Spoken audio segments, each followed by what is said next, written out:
Merhaba dostlar, ben Yusuf Arslan. Herkese merhaba. Bugün çalışma ve öğrenme şeklimizi resmen baştan yazabilecek bir aracı konuşacağız. Ama durun, başlamadan önce size bir sır vereyim. Şu an dinlediğiniz bu analizin kendisi tam da size anlatacağım bu aracın bir eseri. Nasıl yani mi? İşte şimdi başlıyoruz.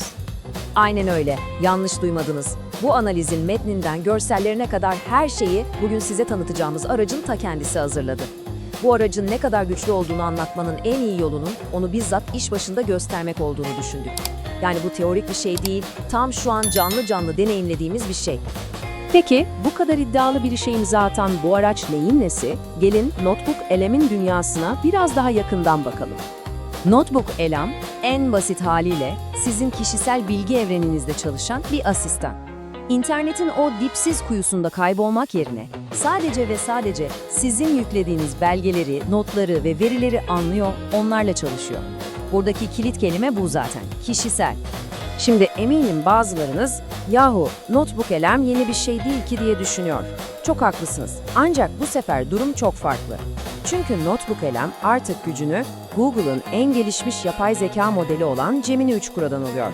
İşte bu birleşim, onu basit bir not defterinden sizinle birlikte akıl yürüten bir ortağa dönüştüren şey.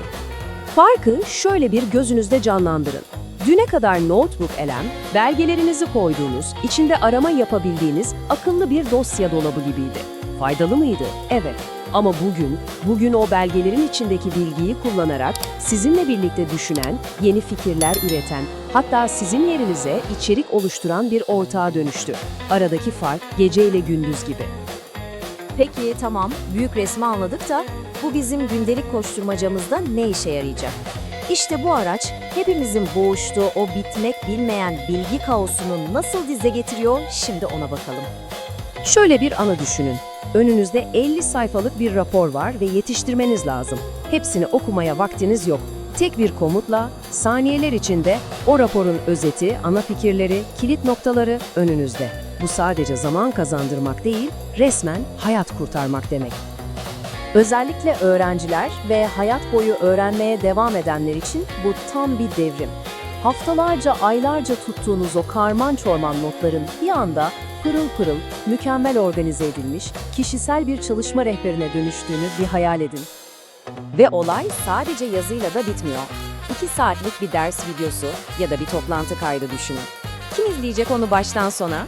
İşte Notebook LM, o kaydın bütün deşifresini yapıyor, özetini çıkarıyor, hatta sizin için en can alıcı kısımları, bak burası önemli diye işaretliyor. Sizi saatler süren bir angaryadan kurtarıyor. Peki pratikte bu nasıl çalışıyor? Diyelim ki bir öğrencisiniz. Süreç inanılmaz basit.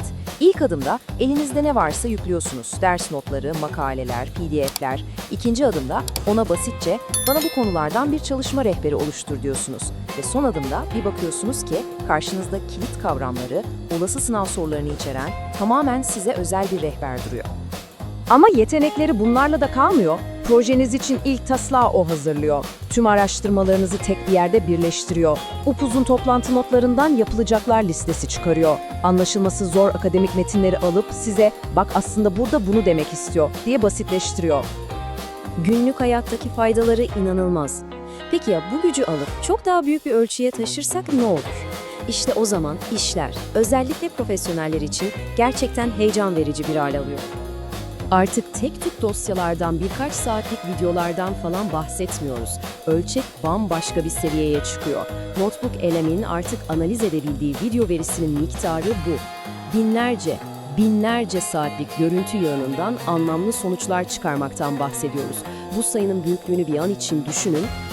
Bu tabloda bu devasa analizin pratikte ne anlama geldiğini harika özetliyor. Mesela sporda binlerce maç videosunu analiz edip oyuncu performansını ölçüyor. Fabrikalarda üretim bandı videolarından verimlilik darboğazlarını tespit ediyor. Mağazalarda müşteri akışını analiz edip yerleşimi optimize ediyor.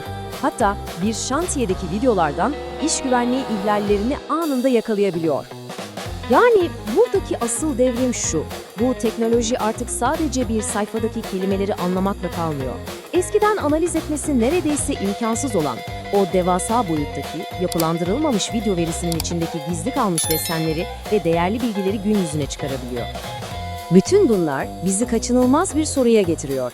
Peki sırada ne var? Bu işin ucu nereye varacak? Şunu çok net anlamamız lazım. Bu elimizdeki şey artık genel amaçlı bir araç değil. Bu sizin belgelerinizden, sizin notlarınızdan, sizin videolarınızdan öğrenen kişiselleştirilmiş bir asistan. Sizin bağlamanızı anlıyor ve size özel çözümler üretiyor. Ve işte bu da bizi üzerinde kafa yormamız gereken o büyük soruyla baş başa bırakıyor. Bir anlığına düşünün. Herkesin ama herkesin elinin altında bu kadar güçlü, bu kadar kişisel bir dijital asistan olduğunda bu durum işimize, yaratıcılığımıza, öğrenme süreçlerimize yaklaşımımızı temelden nasıl değiştirir? Olasılıklar gerçekten de baş döndürücü.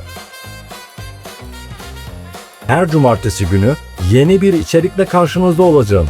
Bir de hala abone değilseniz, olursanız çok sevinirim. Mutlu günler diliyorum. Beğen, abone ol, paylaş. Da da da da da da da da.